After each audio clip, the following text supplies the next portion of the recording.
A priceless sapphire vanishes from a locked museum case. No broken glass, no signs of theft. 3 suspects. 1 brilliant detective. Can you solve the mystery before Sherlock Holmes does?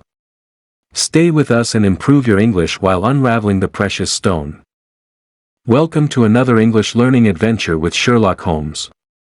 Today, we dive into the curious case called the Precious Stone. It's a short mystery that not only sharpens your English skills but also lets you experience the thrilling world of deduction, observation, and quick thinking. Our story begins on a cold morning in London. The sky is gray, and fog floats low above the cobbled streets. Inside the cozy apartment at 221B Baker Street, Sherlock Holmes is deep in thought. He's sitting by the fireplace, fingers pressed together, eyes half closed.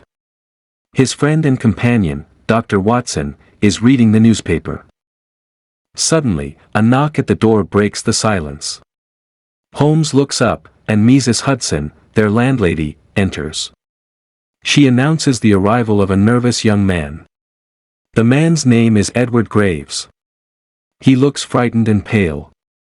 His hands tremble as he clutches a small velvet bag. "My name is Graves," he says quietly, "and I need your help, Mr. Holmes. Something very valuable has gone missing, a precious stone from my employer's collection." Holmes gestures for the man to sit. He listens carefully, watching every move the man makes. Edward explains that he works at a museum and that the stone, a rare sapphire, disappeared last night. Only 3 people had access to the room: himself, the night guard, and the curator. No sign of forced entry. No broken glass. Just a locked room and an empty case. Holmes raises an eyebrow. "A classic locked room mystery," he says softly. Then he stands up suddenly and begins to pace. "Tell me," Holmes says, "who discovered the stone was missing?" Edward replies, "I did. This morning, when I came in early.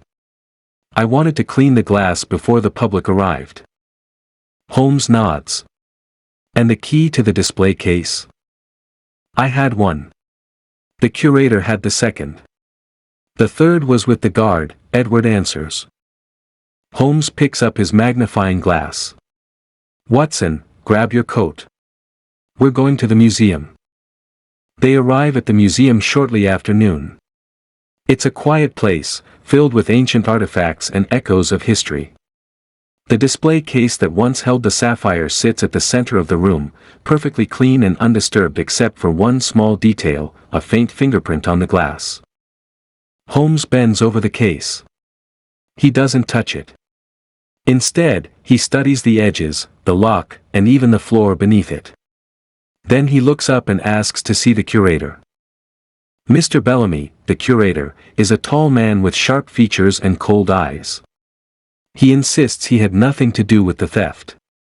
Holmes doesn't respond immediately. Instead, he asks if any deliveries were made to the museum yesterday. Bellamy hesitates, then says yes, a box of new books arrived late in the evening. Holmes smiles slightly. "May I see the storage room?" Inside the storage room, boxes are stacked neatly.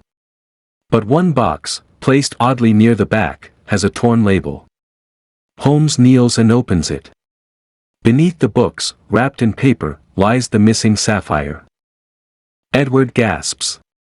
"So it wasn't me? I didn't lose it?" Holmes shakes his head. "No, Edward. You were clever enough to come to me. The thief hoped to frame you. But mistakes were made." Watson steps forward. "Who was it then?" Holmes turns slowly toward Mr. Bellamy. "The curator. He delayed reporting the delivery and placed the stone inside the box. He planned to retrieve it later. But he didn't count on Edward coming in early, nor on me noticing the fingerprint." Bellamy tries to speak, but Holmes raises a hand.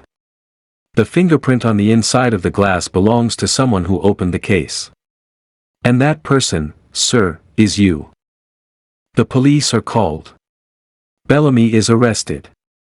Edward thanks Holmes with tears in his eyes. Back at Baker Street, Watson pours tea while Holmes plays a quiet tune on his violin. "You see, Watson," Holmes says gently, "the smallest clues reveal the biggest truths.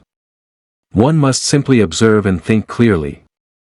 And that, dear listener, is how the case of the precious stone was solved, not with violence or fear, but with logic, language, and a sharp eye for detail.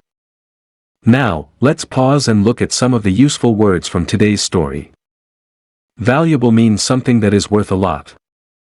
Curator is a person in charge of a museum collection. Display case is a glass box where objects are shown. To frame someone means to make them look guilty of a crime they didn't commit. Fingerprint is the unique pattern of lines on your finger. You've not only listened to a mystery today, you've also learned real, useful English in context. Listening to stories like this helps you remember words better, understand grammar more naturally, and enjoy the process of learning. If you enjoyed this story, don't forget to follow along for more. And remember, every English word you learn brings you one step closer to understanding the world a little better.